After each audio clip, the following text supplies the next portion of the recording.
This is Copper News 24, and welcome to Expert Opinion. Welcome, Mr. Dimeji, to the studio today. You're welcome. Yeah, thank you. It's a pleasure to be here. Okay. So, we're talking about a topic that has always been in the board of discussion ever since Nigeria economy has been fluctuating up and down. And we're talking about NLC and the federal government, the strike, the minimum wage, and the general effect on the economy. What do you think about it? This is a very important topic to really dive into because it's pivotal to everything we do. It's affecting everybody across the board. So I can't just wait to talk about this. Okay, let's dive into the history of Nigerian Labour Congress in Nigeria. The Nigerian Labour Congress was formally constituted as the only national federation of trade unions in the country in 1978. Before then, 4 labour centres existed.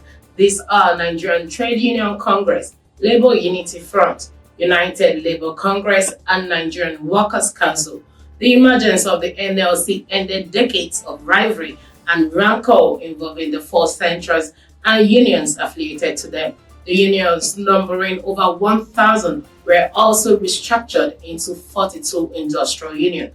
Generally, the inability of parties to settle their internal disputes or conflicts is the major cause of industrial strike. Let's talk about the NLC strike and the general effect on economy. So our first question today, the NLC and the TUC have reportedly proposed a minimum wage of 615,500 naira and 494,000 as a new minimum national wage from the current amount of 30,000 naira, citing inflation and prevailing economic hardship. How reasonable is this demand from them? Well, it's practically unreasonable, the amount being called. And even if we go ahead and do this, I don't think that's the solution to the economic hardship. What that kind of money released to the workers will only do would increase inflation some more. Okay, can't the government release the amounts or close to the amounts that NLC is proposing? Then if an inflation comes up, they bring up a policy to at least withdraw a little bit of the amount back from the system. This kind of inflation we're talking about is because of the release of the funds. When you have so much money chasing fewer goods, what you're going to have is inflation. As much as the government, even if the government will go ahead and do that, the market woman is waiting. Everybody is just waiting to increase their price upon the goods. So I don't think increasing the wages or the salary is the solution. For me, I think price regulation is more like, because it's your purchasing power that matters. You know, you can say 70,000. If the purchasing power of 70,000 is equivalent to 700,000, you'll be able to get that money, and that's money's worth when you go to the market. How would price regulation actually solve the matter when they are not producing anything and the border is locked? Yes, that's why we said the fundamental problem of Nigeria is that we're a consuming nation. If we are producing, you remember that the inflation and the increment of price is as a result of the increase of dollars. If I'm an importer of something, I have to factor in the cost of my bringing my goods into Nigeria, and that will trickle down to the average man on the street. Person will be paying higher. So technically, everything, like we always say in this forum, is interwoven. If we're not producing and we keep exporting, it will be very difficult to fight inflation. Agriculture and the economy is another topic entirely. So let's get back to our discussion. I want to take a report by the Social Economic Rights and Accountability Project, which stated that at least 27.4 million Nigerians are earning below 100,000 per annum. with the current eco meltdown, isn't Nigerians living in poverty? Yeah. And can minimum wage alone lift Nigerians out of this poverty? Yeah, the threshold of poverty in Nigeria is alarming, and it's increasing by the day. The reason is that the purchasing power of an average man is continually being reduced, and it's going to get to a point whereby people can hardly even buy anything from the market. So when you want to look at the poverty or what is predominant in a country, you are looking at the purchasing power of the people. Do they have enough to buy and live? And you know, the way it is in Nigeria today, a lot of people can even barely eat 2 square meals. So I believe this report that says some 27 million Nigerians are earning less than 100,000 per annum. I can't believe that. Yeah, it is, because this research may not just be salary, you understand? It could just be what people earn across the board, whether through business, salary, even if they dash or menial jobs. So when you look at it, how much is a bag of rice? If you say somebody is earning 100,000 in a year, is earning just a little above a bag of rice in a year, because a bag of rice is over 60,000 naira. All right. So let's talk about the NLC shutting down the national grid, which affected businesses, it affected hospitals, it affected the airport, and a total blackout in different homes. So has this action influenced the government, or is just a tip of the iceberg? For me, I look at Nigerian problem. Nigerian problem is so complicated, and either we like it or not, the labor has become a toothless backing dog, you know, that cannot bite, because it has been politicized. Either we like it or not. The strike has no impact, because you say you go on strike, in less than 24 hours the strike was cut off, and we still remain in the status quo.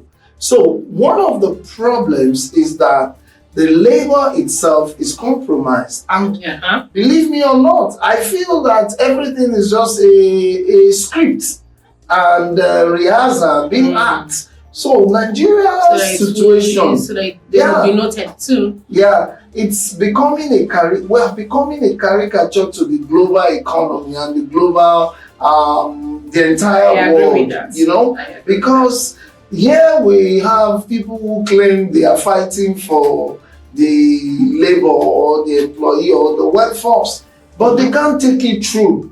You understand? And I believe that some things must have transpired behind the closed doors for this kind of thing to consistently go on. And if for the main fact that for you to head the labor, you must be in the good book of the president, and the president appoints the labor, indirectly the labor head, you know, who will you work for? You can't bite the hand that is feeding you. So the whole thing has become a caricature. It has become something that is heartbroken and highly disappointing for all of us.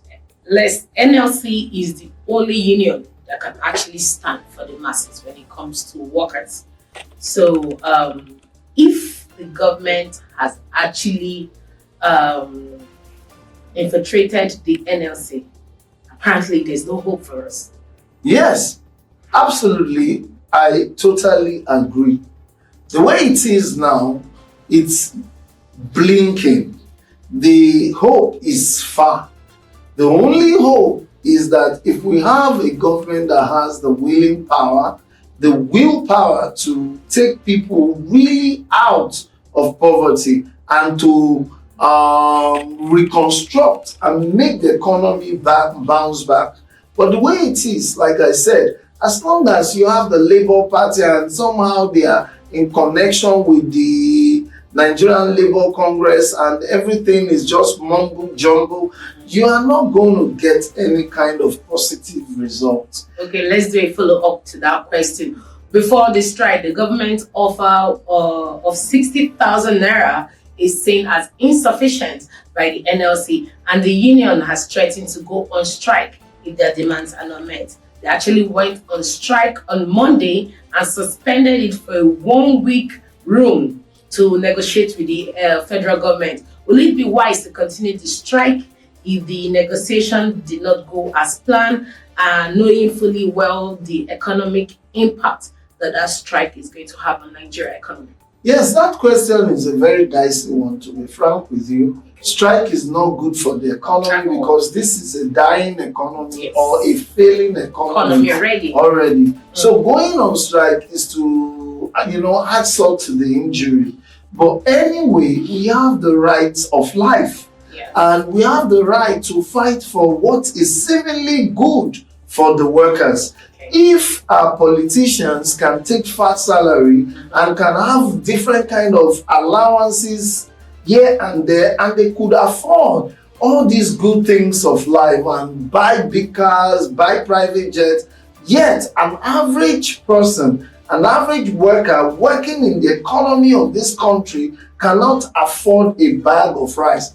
If you tell me that before we start talking about 60,000, it was 30,000. Yeah. It simply means that your salary is just less than half bag of rice. Yes. And I was making joke that a time should just come when you come to the work. Mm-hmm. After 1 month, they should give you 1 bag of rice and tell you that's your salary. Because that's about what your salary can actually buy in the market.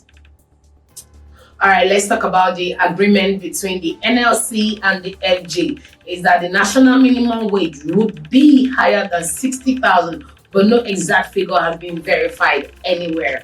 So why is that, and what exactly have been waiting for to give the exact figure of the new minimum wage that they're about to agree on?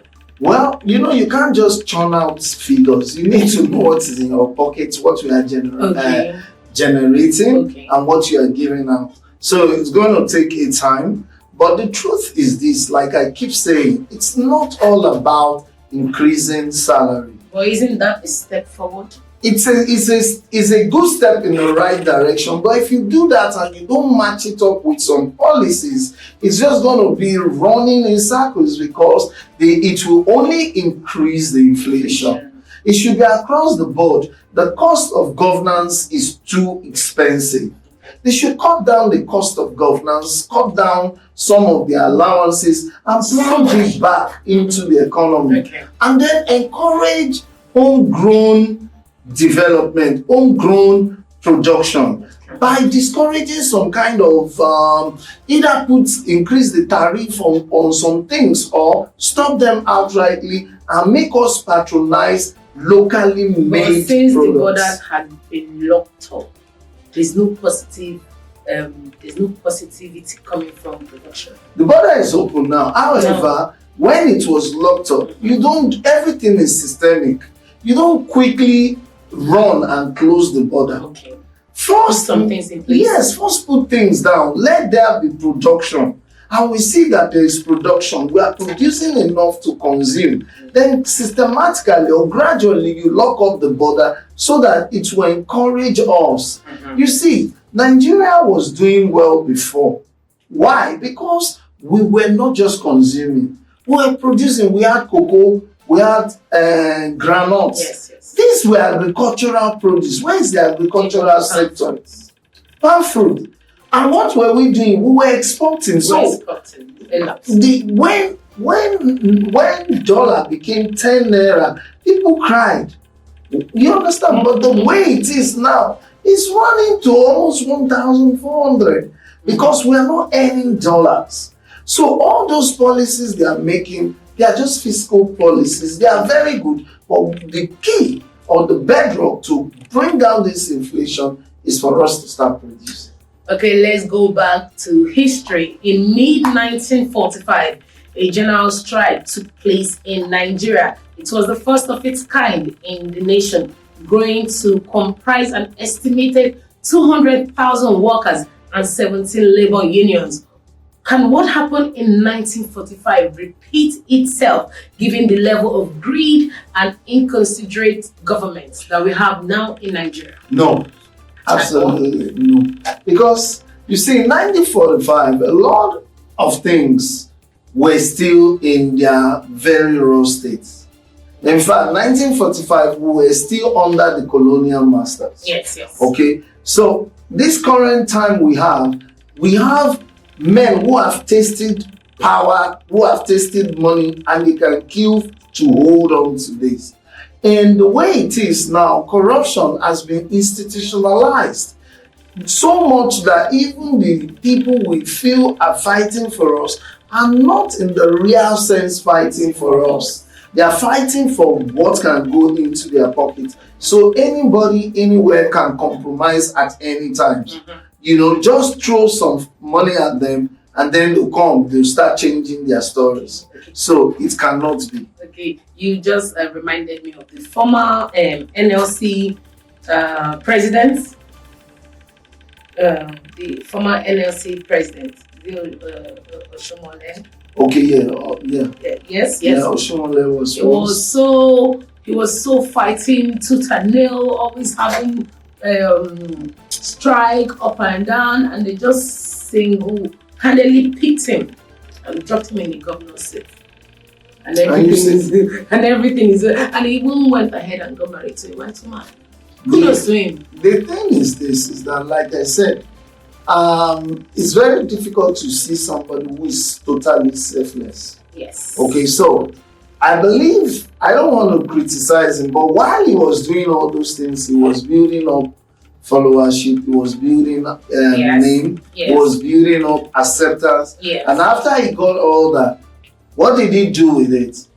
He sacrificed the whole thing through corruption because he was one of the most corrupted governor in Nigeria, and I stand to be corrected if I'm wrong. Okay, so let's talk about Nigerian Attorney General Fagbemi that said that the proposed strike action by the NLC and TUC is premature, illegal, and harmful. And is there anything like illegal when it comes to NLC going on strike for the benefit of the laborers? I don't think anything is illegal. It is demand, it is offer, and if we feel that we want something and we have gone through all the channels, they don't just jump into strike. There must have been intermediary section, there must have been negotiation. Strike is the final thing, arbitration and all that. You can say that maybe a due process was not followed. Okay. But the truth is this, is that when policies, draconian policies are made overnight, what do you expect of the people? When you wake up overnight, no preparation, nothing, and a policy is made that move dollar from 700 to 1,500.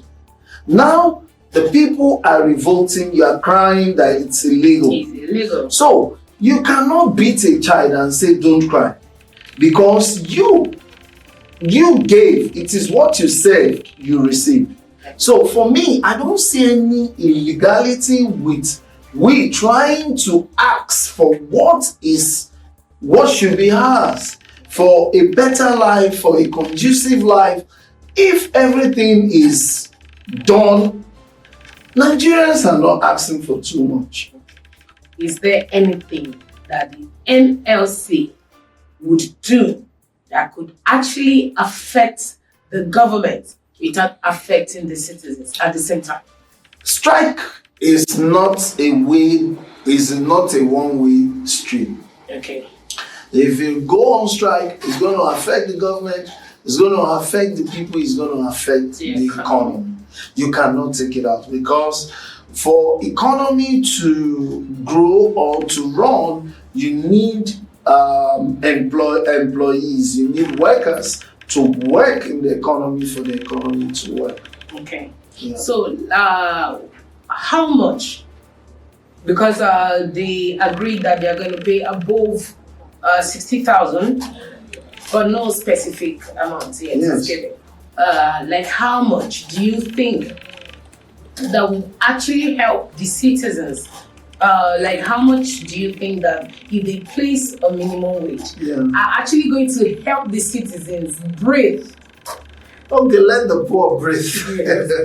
Because the level of poverty in Nigeria right now is alarming, and if the government does not do anything about it right now, the country is going to burn up. Yeah, because the way things are, people are so tensed. You see people working on the street and falling down, dying out of poverty, out of starvation. Right now people even avoid fighting because they don't even know what's going on with there's anybody. nothing as good as you being able to meet up with your basics. You understand? You're able to pay your light, you're able to pay your children's school fee, you're able to feed, you're able to pay your rent. You know, these things are basic things an average Nigerian is asking for. Give us light, give us good road, give us water. These are basic. Yes, okay? just basic things. And I think we can give these things to the masses. So, but there's no amount that is too small. There's no amount that is too much in my own logical reasoning. Mm-hmm. It is the purchasing power that matters. Okay. If the economy is good, 7,000 naira going to the market can give you a whole lot.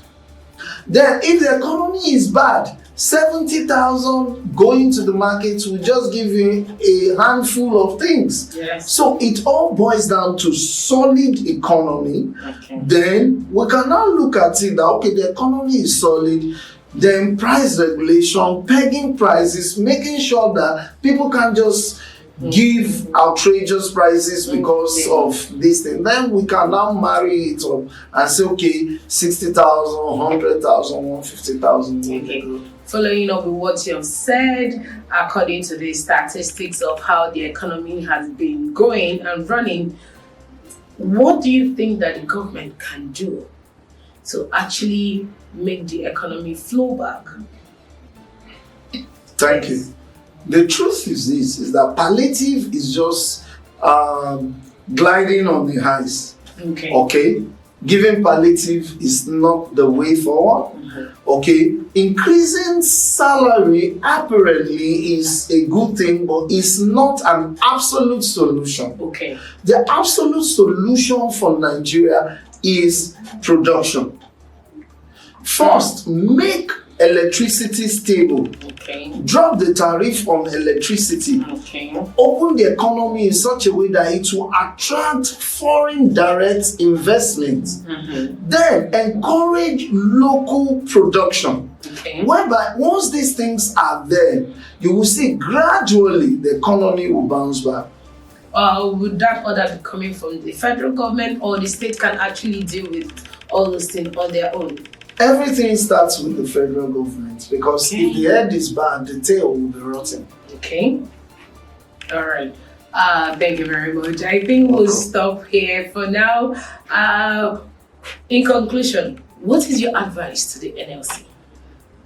Well, just an advice. NLC should purge themselves of the bad wagons there. Okay. Without that, NLC cannot achieve anything. All right, thank you very much, NLC. I hope you get the advice properly. Thank you very much for watching today's expert opinion. I see you next time. Stay informed and stay tuned.